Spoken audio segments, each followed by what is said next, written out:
Memo, ¿cómo estás? Oye, pues este es un nuevo proyecto que estoy haciendo yo que se llama Director Scott. Eres la primera persona que invitamos para platicar un poquito de la historia esa que me has platicado desde que yo me acuerdo, de hace tiempo. Y bueno, no sé si nos puedas decir un poquito más o platicar un poquito más de ti.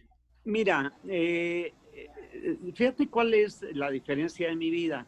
Hay normalmente la gente que nace abogado, muere abogado, o nace arquitecto, muere arquitecto, nace albañil y muere albañil. A diferencia, yo he hecho casi de todo en mi vida. Mira, independiente de haber tocado en un grupo de rock and roll a los 17 años, luego fui jinete del Hipódromo de las Américas a los 18. Luego anduve embarcado hasta los 23. A los 23 vine a México y me metí a hacer la carrera de contador público, la de administración de empresas, y a partir de ese momento que jamás me he ganado un peso con las dos carreras que estudié, porque me metí al mundo del arte, empecé por representar artistas del espectáculo, cantantes, etcétera. Luego vino la gran devaluación del 85, se acabó el negocio de representar artistas del espectáculo y migré a la plástica y empecé a representar pintores, escultores, hasta, ahora sí que hasta el día de hoy. Y bueno, mi vida ha sido, olvídate, he hecho de todo, he vivido en México, en España, algún tiempo en Estados Unidos, o sea, en España nada más me eché 25 años, o sea que iba yo por 2 meses y me eché 25 años, es de una idea. Y luego he hecho teatro musical desde el año 2005, he hecho teatro musical de autores mexicanos. Antes había hecho teatro con el maestro Manolo Fábregas hace 40 años. Y bueno, como verás, mi currículum es lo más raro de la tierra, o sea, es hecho de todo, menos paella los domingos, hecho de todo.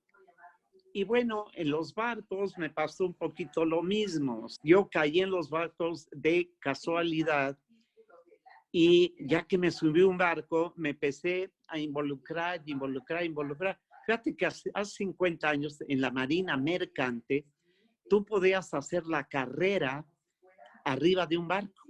O sea, tú estudiabas, te daban unas asignaturas, cuando llegabas a la Capitanía de Puerto, presentabas un examen y te daban un crédito. Ibas sumando créditos y cuando ibas sumando créditos llegaba un momento que te daban el grado de piloto. Una vez de que obtuviste el grado de piloto, de acuerdo a las singladuras, o sea, de experiencia navegando, obtienes el grado de capitán de marina. Lo mismo, sigues navegando y de acuerdo a las horas de navegación, te dan el título de capitán de altura, que es el, digamos, el de más alto rango, con el cual puedes navegar barcos de cualquier tonelaje. Yo lo que pasa es que mi padre trabajaba en una financiera que se llamaba Somex, antiguamente Sociedad Mexicana de Crédito Industrial, y él me propuso que comprara yo un barco para darle servicio a las empresas de Somex y que me prestaba el dinero Somex y que se lo fuera pagando mitad con trabajo, mitad con dinero, etcétera, ¿no? Bueno, y así me hice de un barquito que era un barco de desecho de guerra en Los Ángeles, al cual bautizamos Don Lorenzo, porque Don Lorenzo era el secretario de Marina. Entonces, un poquito por hacerle la barba al secretario, le pusimos Don Lorenzo, y entonces, bueno, nos dieron la bandera mexicana rápidamente. Y precisamente la historia que yo les quería contar, que fue la que me hizo que me desembarcara, fue una tempestad, huracán o como le quieras llamar, navegando de Los Ángeles hasta Acapulco. Y navegando de Los Ángeles hasta Acapulco, yo fui a cargar antiguamente los postes de teléfonos eran de madera. Y entonces me encargaron que trajera 1,500 postes de madera. Y venían en cubierta porque el barco teníamos parte en bodegas, pero eran tan grandes que no me entraban en la bodega, aunque fueran parados. Entonces las traíamos, digamos, estivados en cubierta. Empezamos a navegar y, a diferencia de cualquier otro tipo de accidente, por ejemplo, en un avión, pues se te para un motor, pues te dura 5 minutos el susto hasta que te caes. O, en un barco es muy largo, o sea, desde que empiezas a recibir los partes meteorológicos, de que hay mal tiempo, de que viene una tormenta en tales direcciones, etcétera, empiezas a recibir mar de fondo, empiezas ya a tener problemas en la navegación, luego viene el viento y llega un momento en que es caótico, o sea, porque la mar es totalmente irregular, porque caes de frente, de lado y obviamente te tienes que quedar al garete, o sea, tienes que parar los motores, porque si no, en el momento en que el barco empina la proa, puedes salir las propelas al aire y desbocarse y pierdes una propela o dos. Yo tenía 2 propelas, era con 2 mandos. Y entonces tienes que quedarte al garete, tienes que quedarte a la deriva, como dijéramos, ¿no? Y tratar de ir paliando que el viento te saque, no te lleve a tierra, sino que te saque a la mar, porque lo peor que te puede pasar es ir a encallarte en tierra, ¿no? Entonces es preferible estar en el agua, porque en el agua puedes flotar. En cambio, si llegas y pegas contra una roca, pues ahí te quedaste. Entonces, para que te des una idea, fuimos poco a poco, nos tardamos, no sé, 8 o 10 horas en entrar realmente a la tormenta. Y en ese momento ya pierdes todos los controles, y hay una serie de leyes marciales en los barcos en los cuales ya nadie puede abrir la boca, ni hay gritos, ni hay exclamaciones. El capitán obviamente es el único. Dice la leyenda que incluso uno se pone una pistola en el cinto para guardar el orden, porque se vuelve terrible, o sea, te pega el agua por todo. Para que se dé una idea, los postes de madera volaban como palillos de dientes. Perdimos los 2 barcos salvavidas, los perdimos, las 2 lanchas salvavidas, que eran lanchas, para que es unidad para 20 gentes, las perdimos. Para que se den una idea, en la parte donde nos pegaba el viento y el agua en el barco, cuando llegamos después a puerto y vi el barco, estaba como pulido. Imagínense que el agua se había llevado hasta la pintura. Para que se den una idea de lo dramático que puede ser el mar en un momento dado. Para colmo de males, traíamos la radio arriba, el radiooperador tenía la base del radio arriba y de repente zoom, se cae la fuente de poder del radio, nos quedamos sin radio, o sea, nos quedamos sin comunicación con tierra. Para que se den una idea de lo dramático, cuando nos rescataron a 1,600 millas de nuestro rumbo. 1,600 millas, pues estamos hablando de 2,500 kilómetros. 2,500 kilómetros la distancia de México a Tijuana, por darse una idea, ¿no? O sea, ahí nos rescató, estuvimos 3, 4 días al garete hasta que pasó un avión de la Guardia Costera de los Estados Unidos y nos mandaron rescatar. Tardaron en rescatarnos, imagínense, 8 días a pan y agua, o sea, te empieza a consumir todo lo que hay en el barco. Y lo más dramático es el agua potable. Llega un momento en que tomas sorbos de agua. O sea, es realmente, cuando le decía yo a Albert que cuando llegamos, que nos remolcaron hasta Acapulco, pues llegamos en calidad impresionante, ¿no? Remolcados, obviamente, sin motores. Y llegó el capitán de puerto y me dijo: capitán, quiero que me hagas un informe escrito de todo el suceso. Y yo le dije: perdóneme, capitán, esto hay que vivirlo. O sea, esto yo no se lo puedo escribir. ¿Cómo le voy a escribir todo esto que le estoy contando? O sea, el miedo, el, la zozobra, no la puedes escribir.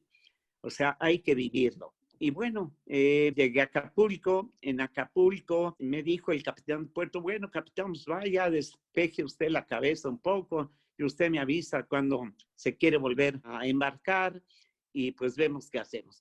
Quiero decirles que para entonces tenía yo 26 años y dije, ¿saben qué?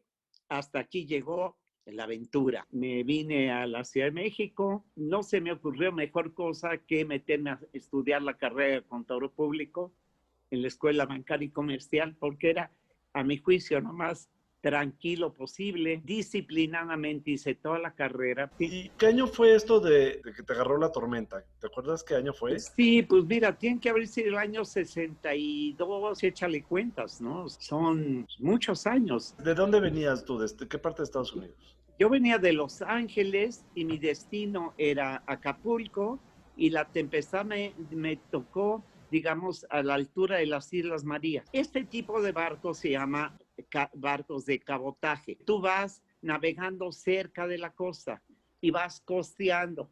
Digamos, los barcos de cabotaje son como los camiones, esos que van parando en diferentes partes. Ahí está un barco parecido. Este es como el tuyo, ¿no? Me Es platicas. como el mío, exactamente. Es lo que se llama un barco escuna.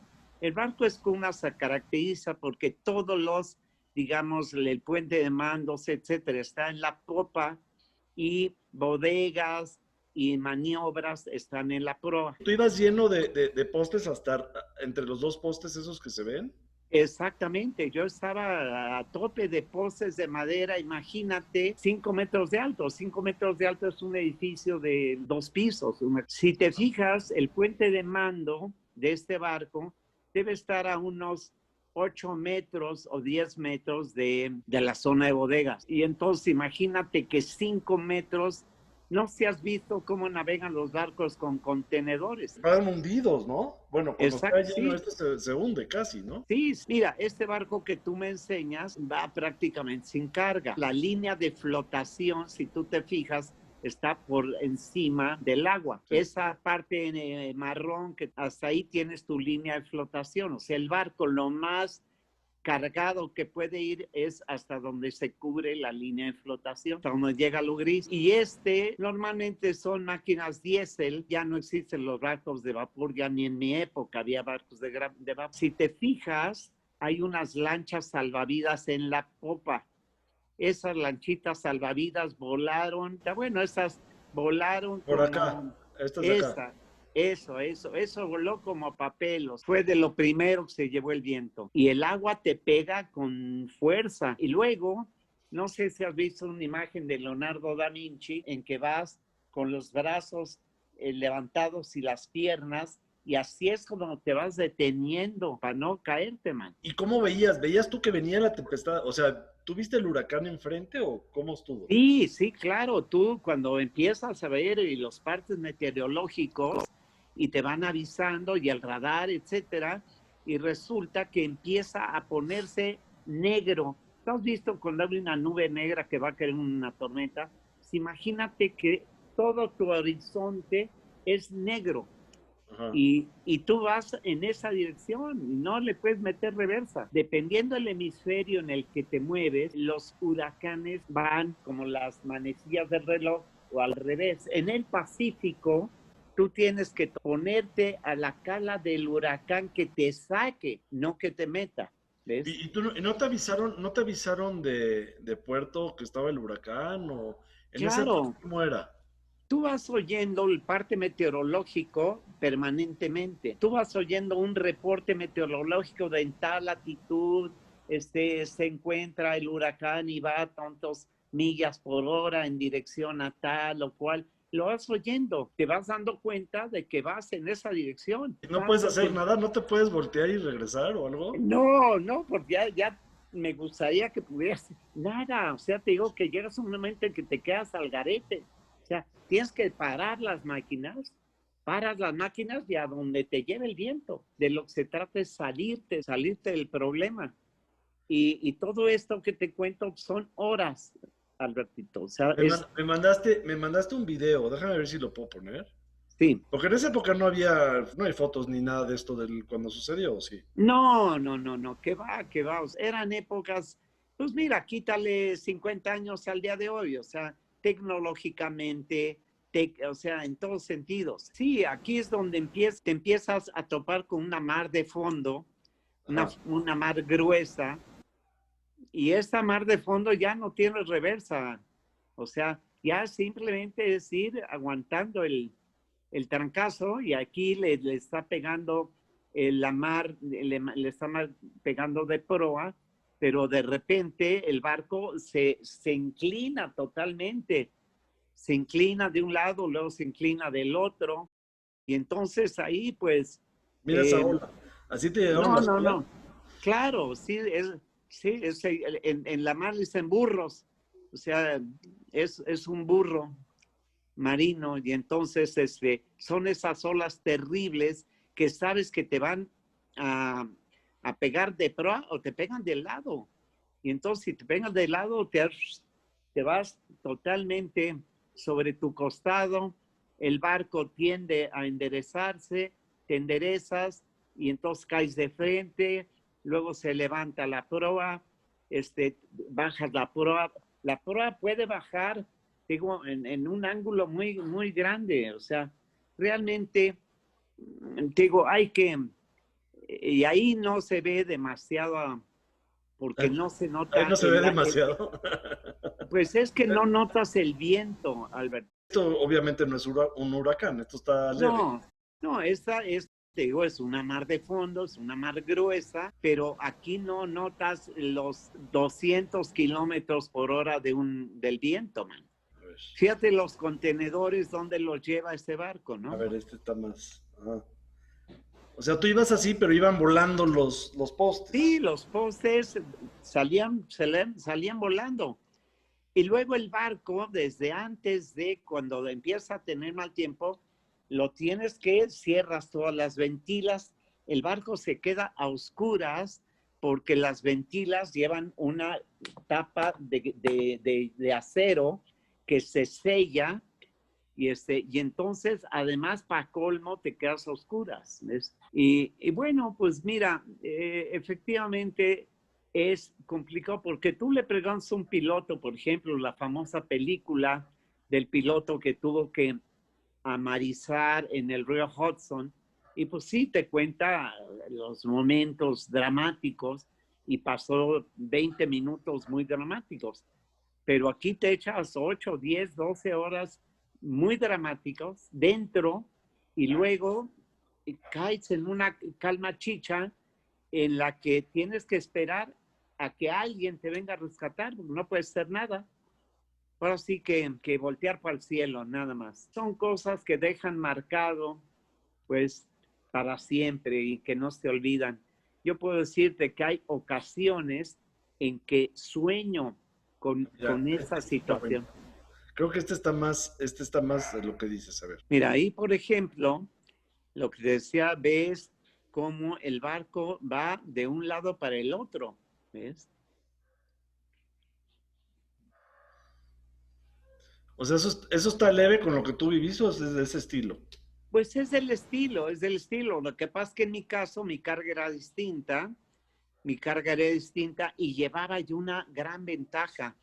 Lo único que llevaba yo, mira, por ejemplo, esos contenedores al rato van a estar en el agua todos, ¿no? Afortunadamente, yo no llevaba carga en las bodegas.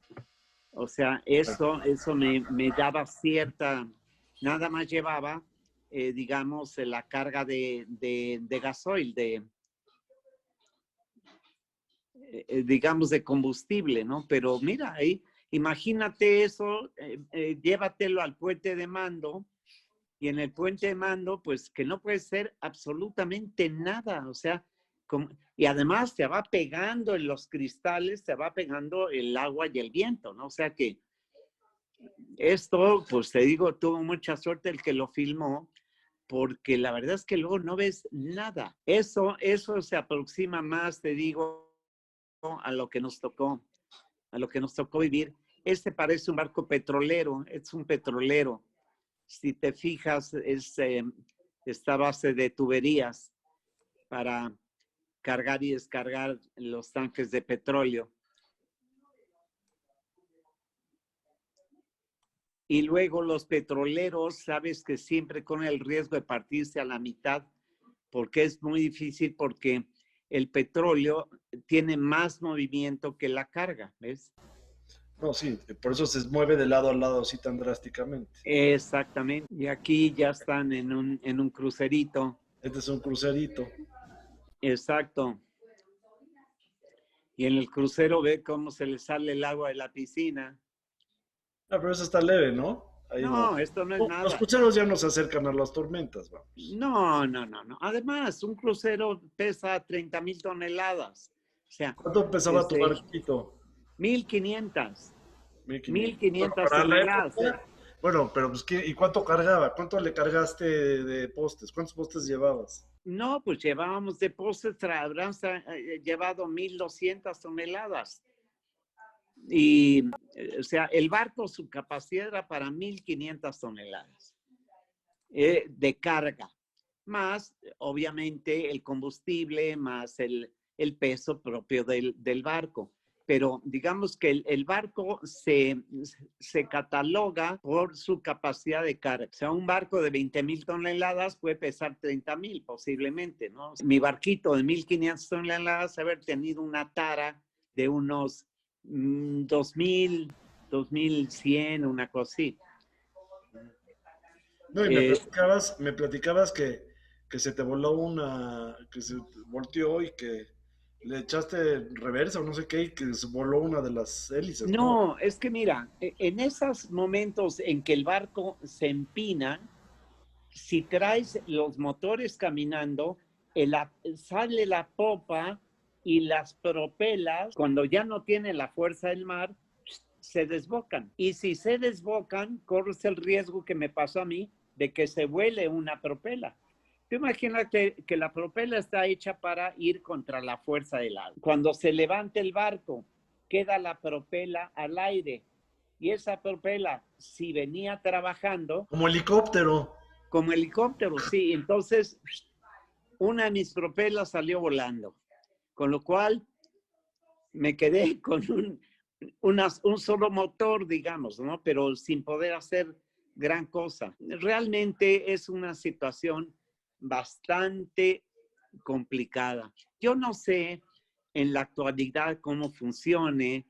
En la actualidad hay muchos más recursos, motores mucho más potentes. Antiguamente, pues la verdad es que navegábamos todavía mucho con sextante, por ejemplo. Si acaso teníamos un radiogoniómetro, teníamos algunos radares, pero no teníamos la tecnología. Actualmente, por ejemplo, un transatlántico gigantesco pues, lo maneja una computadora, o sea, es como un 747, o sea, ya el piloto va para lo que se puede ofrecer, pero el barco, el avión o el barco navegan solos. O sea, tú pones un piloto automático actualmente en un crucero, pones el rumbo y te olvidas, ya te puedes ir tranquilamente a comer. Y luego, las guardias en los barcos son de 4x4, o sea, trabajas 4 horas, descansas 8, trabajas 4, descansas 8. Y claro, hay turnos mejores y peores. Por ejemplo, el peor es la guardia del perro, que se llama de las 12 de la noche a las 4 de la madrugada y de las 12 del día a las 4 de la tarde. Esa es asquerosa. Y normalmente el capitán, que es el más listo, toma el de las 8 a las 12 del día y de las 8 a las 12 de la noche. Y luego en un crucero, además tienes el pánico escénico, o sea, que un agente asusta al vecino y el otro al otro. Por eso en los barcos se prohíbe hablar, Albert. O sea, nadie puede hablar, no puedes gritar, no puedes decir nada. ¿Cuántos tenías bajo tu mando en esa época? 18 personas. 18 personas. Había un capitán, un primer oficial y un segundo oficial, eran las 3 guardias de puente. Luego teníamos 3 guardias en las máquinas y luego teníamos marineros, ¿no? Antonio estuvo en el Cuauhtémoc, ¿no? Doc? Sí, Albert, aquí estuve en el Cuauhtémoc y tuve la oportunidad de ir a Indonesia con el tsunami en el buque Papaloapan. Oye, ¿navegabas a vela o con motor? A vela tiene un motor de rescate, Sí. pero como es un buque escuela. Pero un comentario, mi Albert. A mí me tocó, Guillermo, viajar ya un par de veces. No me tocó tan rudo, obviamente, afortunadamente no me tocó tan feo, pero sí son olas grandes en el estrecho de Drake, que es Sí. de Ushuaia a la península antártica. Sí. Y sí recuerdo olas grandes, como de 20 metros. Digo, son barcos rompehielos. O sea, Sí, si no sí, sí, íbamos sí. tan mal, la verdad no íbamos tan mal, íbamos bien, pero sí te asomabas afuera y se veía como ves la proa que entraba al mar y que salía. O sea, sí es Sí, importante. realmente, mira, hay que, como todo en esta vida, hay que vivirlo. Yo les digo que, por ejemplo, en la televisión tú ves todos los días 28 balaceados. O sea, a un fulano saca una pistola y le da un balazo a otro.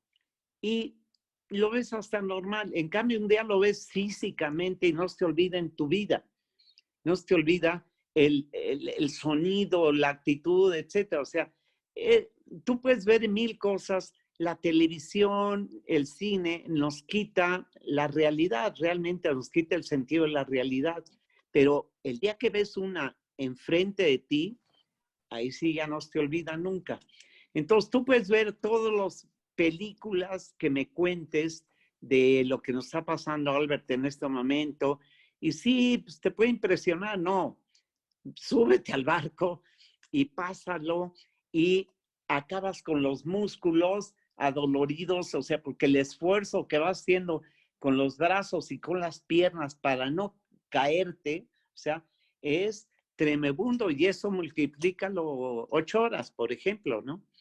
Y ese es el problema en que se alarga mucho en el tiempo el drama, o sea, es un drama de muy amplio, ¿no? De muy largo espectro. Y entonces eso es lo que más te va acabando. O sea, tú Y sentías que te ibas a morir, casi, casi. sí, totalmente. Y es más, te voy a decir algo. Llega un momento en que dices, mira, ya ahí muere, o sea, ya lo que toque, va, ok, ya. O sea, yo hasta aquí llegué, o sea, no es que te quieras suicidar, pero te cansas, te agotas, dices, pues mira, ya, vámonos, lo que toque, ¿ok? Y, y bueno, pero ese simple agotamiento, es que es demasiadas horas de tensión, demasiadas horas de tensión, de miedo, de inquietud, etcétera, ¿no? Debo decirte que de mis 18, bueno, 17 más yo, 18 personas que íbamos en el Don Lorenzo en ese viaje, eh, ninguno regresó al mar. O sea, ¿Ni ninguno tú? de los ¿Tú después de 18, esa ya te retiraste o no? no, me retiré. Yo después de esa me vine a México. Yo Luego, o sea, pensaba, ya no le seguiste.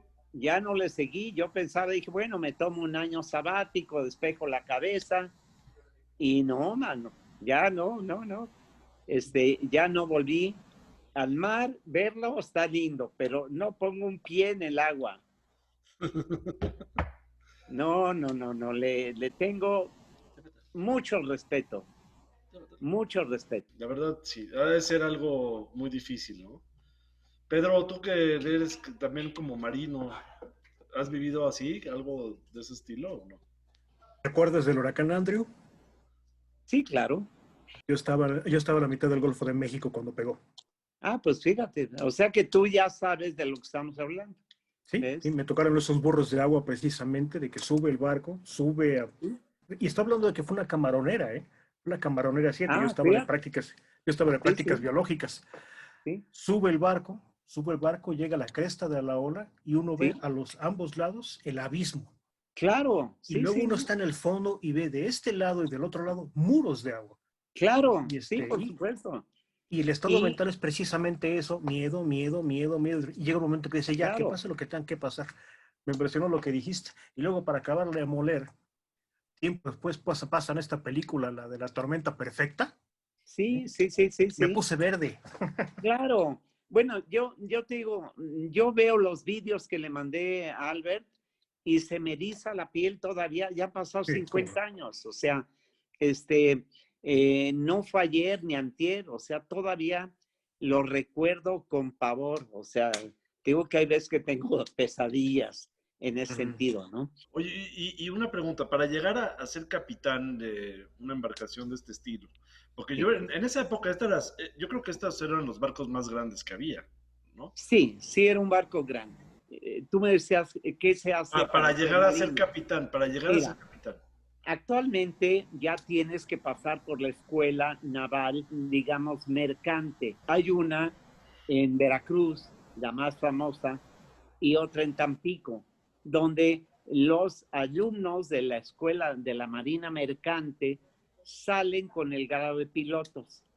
Entonces tú sales con el grado de piloto y puedes embarcarte de tercer oficial, de segundo oficial o de tercer oficial en un barco, dependiendo del tonelaje, y empiezas a pasar exámenes y singladuras en el mar. O sea, unas singladuras son 24 horas efectivas a bordo de un barco.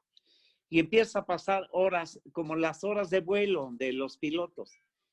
Entonces, cuando llegas a ciertas horas de navegación, a ciertas singladuras, te presentas en la Capitanía de Puerto de cualquier puerto mexicano y presentas tu examen para que te otorguen el título de capitán de marina. Es el siguiente paso. Pueden pasar 3, 4, 5 años X hasta que puedas obtener el título de capitán de marina, que es de altura.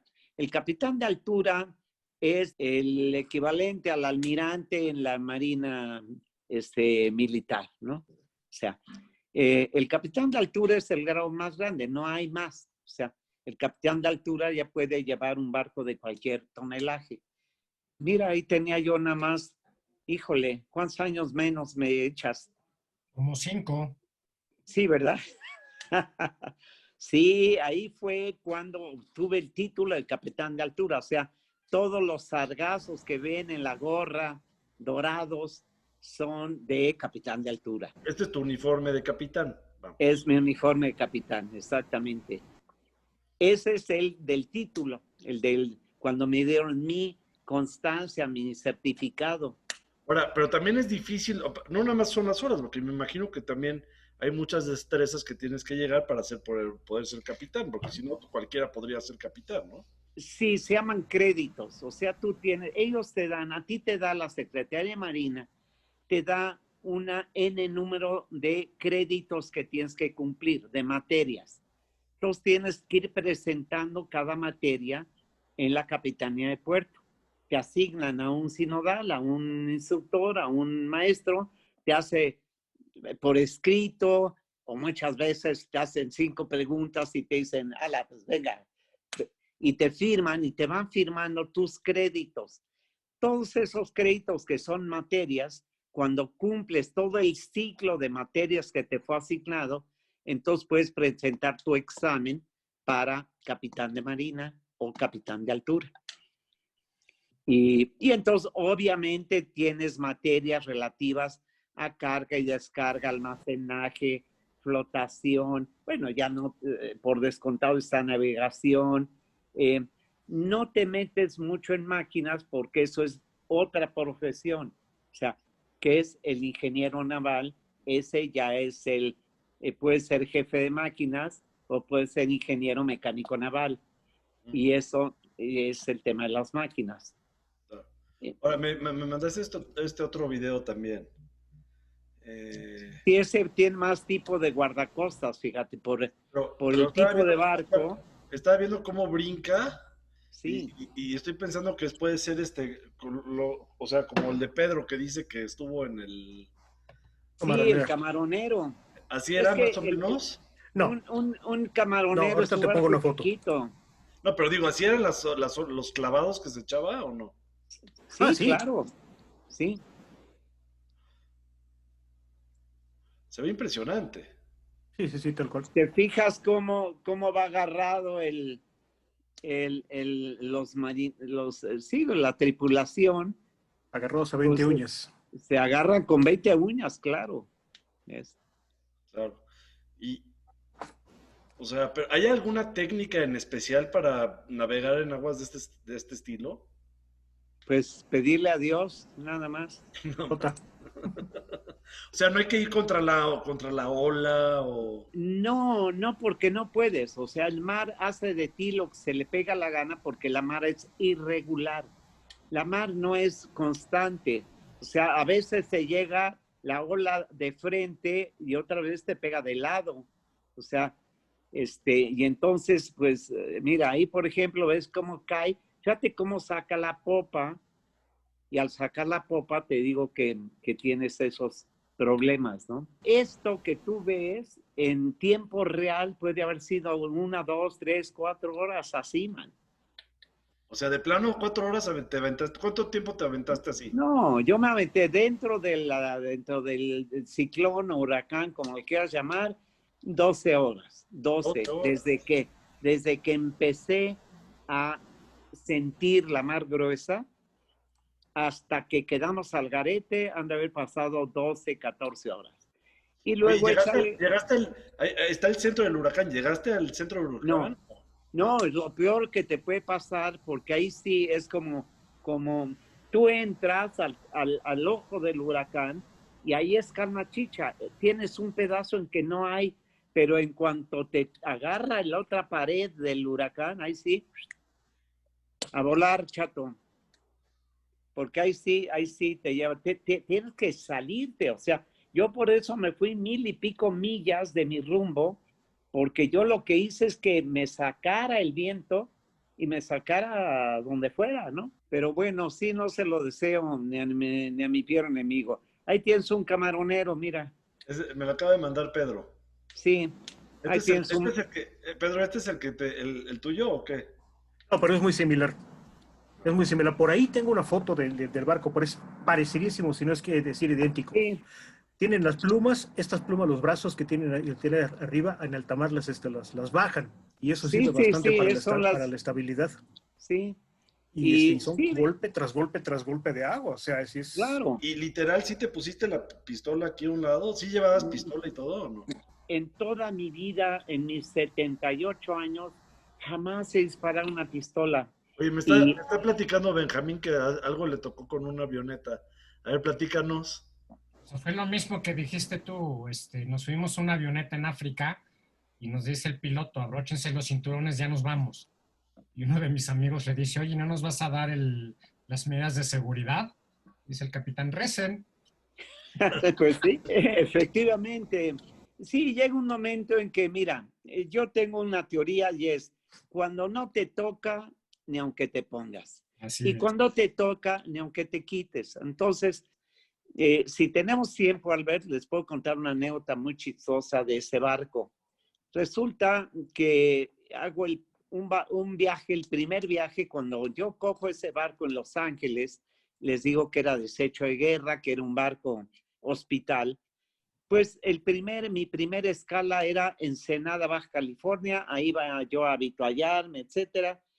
Y viene el jefe de máquinas y me dice, capitán, pues con la pena, pero yo me voy a desembarcar aquí. Bueno, oiga, pues presénteme a alguien ahí del sindicato, alguien que me atienda a las máquinas. Me trae otro muchacho y nos vamos a Manzanillo. Y en Manzanillo viene y me dice, pues capitán, me da pena, pero sabe que no, yo mejor me bajo del barco. Se baja el de Manzanillo, tomo otro, navego hasta Acapulco, en Acapulco se me desembarca otro, llego a Salina Cruz y en Salina Cruz le digo, oiga, no puede ser, ¿qué pasa en las máquinas? ¿Hace calor o frío? ¿Qué pasa? Y dice, no, capitán, la verdad es que en mi camarote asustan, en mi camarote se oyen voces y asustan. Ah, caray, ¿cómo? Le digo, mire, hágame un favor, vaya usted a dormir a mi camarote y yo me voy al suyo. Bueno, pues me voy al camarote del jefe de máquinas y efectivamente de repente se oían voces y gritos y lamentos y quejidos. Híjole, qué barbaridad. Bueno, y así me eché el viaje de Salina Cruz a Acapulco. Luego me eché el viaje igual oyendo cosas rarísimas de Acapulco de regreso. Llegué a La Paz, de La Paz seguían oyendo cosas. Llego a Los Ángeles y digo, no, esto no puede ser. Me fui a la universidad, a UCLA, la Universidad de Los Ángeles. Y hay un departamento de parapsicología y pedí hablar con un parapsicólogo. Y le digo, oiga, tengo este gravísimo problema en mi barco. Se oyen muchos ruidos y asustan. Me dice, a ver, voy a su barco. Viene conmigo, lo ve y me dice, mire, lo que tienes que hacer es pintar el camarote porque está pintado con pintura vinílica. La pintura vinílica hace el efecto de un... ¿Se acuerdan de esas viejas grabadoras de cinta? Con el viento, lo que quedaban, los sonidos quedaban impresos en la pintura vinílica. Y con el barco navegando, con el viento, esos sonidos se activaban. Entonces, no es que tuviéramos ahí, resulta que el camarote del jefe de máquinas era quirófano. Y entonces por eso oían todas esas cosas tan raras. Pues bueno, esa fue una anécdota más del famoso Don Lorenzo. Tenía un tornamesa en el camarote. Pues sí, caray, imagínate, no, el camarote la hacía de grabadora, man. Está muy interesante, eso está padre la anécdota. No, y les puedo contar muchas. Por ejemplo, cuando yo recién, de los primeros viajes que hice en este barco, porque yo siempre había andado en barcos extranjeros, barcos más grandes, pero resulta que paramos en un puerto, creo que fue en Manzanillo, y de repente me encuentro una vaca en la popa del barco y le pregunto al cocinero, oiga, ¿cómo está vaca? Dice, sí, es que me sale más barato comprar la vaca y matarla aquí en el barco que si la compro la carne por separado. Entonces imagínense que son anécdotas que solamente pasaban hace 50 años y solamente pasaban en un barquito como el mío. Más fresca la carne. Navegar con los delfines, con las ballenas en la Baja California, o sea, eran 1,000 historias. Mi último tiro fue, me aventé a escribir una novela, mi querido Albert. Pues esa la terminé, la acabo de terminar. Oye, a ver si nos podrías obsequiar uno para nuestros oyentes y que se gane, lo podríamos, ¿cómo ves? Con mucho gusto, encantado. ¿Cómo se llama la novela? La novela se llama Buenas noches, amor mío. Una de mis cualidades, no de mis defectos, es ser metiche, mi querido Albert. Sí. Yo lo considero una virtud porque la curiosidad es lo que te hace que aprendas. O sea, mientras más curioso eres, más capacidad de aprendizaje tienes. Cuando tú crees que ya lo sabes todo, entonces ya no, se acabó. En cambio, cuando a ti te da curiosidad todo y te metes y te involucras, tengo un amigo que me dice que mi defecto es que yo veo pasar un cerdo y ya automáticamente lo estoy haciendo carnitas, zapatos, bolsos. Bueno, pues gracias, Memito, por darnos tu tiempo, ahora sí, ¿eh? Gracias, y ya sé que estás pasando ahorita por momentos difíciles y que no tienes tampoco mucho tiempo. Gracias por hacerte el tiempo para hablar con nosotros también. Pues mira, yo te voy a decir una cosa. Cuando a mí me dijeron la palabra cáncer, a todo mundo se le cae el mundo encima. A mí me desafiaron. Yo tengo un reto que vencer. Entonces, no te creas que estoy ni preocupado ni asustado. Simplemente estoy comprometido con salir adelante. No, yo lo sé. Y por eso yo sé que estás muy ocupado. Por eso te digo, yo sé que la estás peleando fuertísimo, de hecho creo que ya está saliendo adelante muy, muy bien. Pues y la verdad, al principio como que sí la estabas pasando difícil, porque esto de las quimos es difícil, ¿no? Pero la verdad, las fuerzas de vivir, las ganas de vivir que tienes es muy añorable. O sea, ojalá y cualquiera tenga esas ganas de vivir que tú tienes. Mira, la clave es la palabra actitud. te voy a contar un detalle. Yo ya me compré una campana, ahí la tengo. ¿Sabes por qué? Porque en los hospitales de niños con cáncer, cada niño que supere el cáncer ve y toca la campana. Yo ya tengo la mía. Gracias, Pedrito, gracias, Toño, y bueno, gracias a todos los demás que se conectaron para oír. Muchas gracias, al contrario. Magnífica tarde pasamos. La pasamos bien, ¿no? Está buena las pláticas. Muy padre. Ahora sí que entre amigos. Qué bueno. Te está diciendo Antonio precisamente que esto es una tertulia y más con una persona como Guillermo, que es alguien multitema. Qué padre, qué agradable. Pues muchas gracias por su tiempo y por escucharme. Gracias a ti. Y gracias otra vez, Memo, ¿eh? Gracias a todos por estar con nosotros. No se les olvide seguirnos en YouTube y darnos like en Facebook. Y recuerden que Director Scott nada más se pasa en vivo. Entonces, es la única forma que nos pueden ver es en vivo. Y nos vemos todos los martes por Director Scott. Gracias.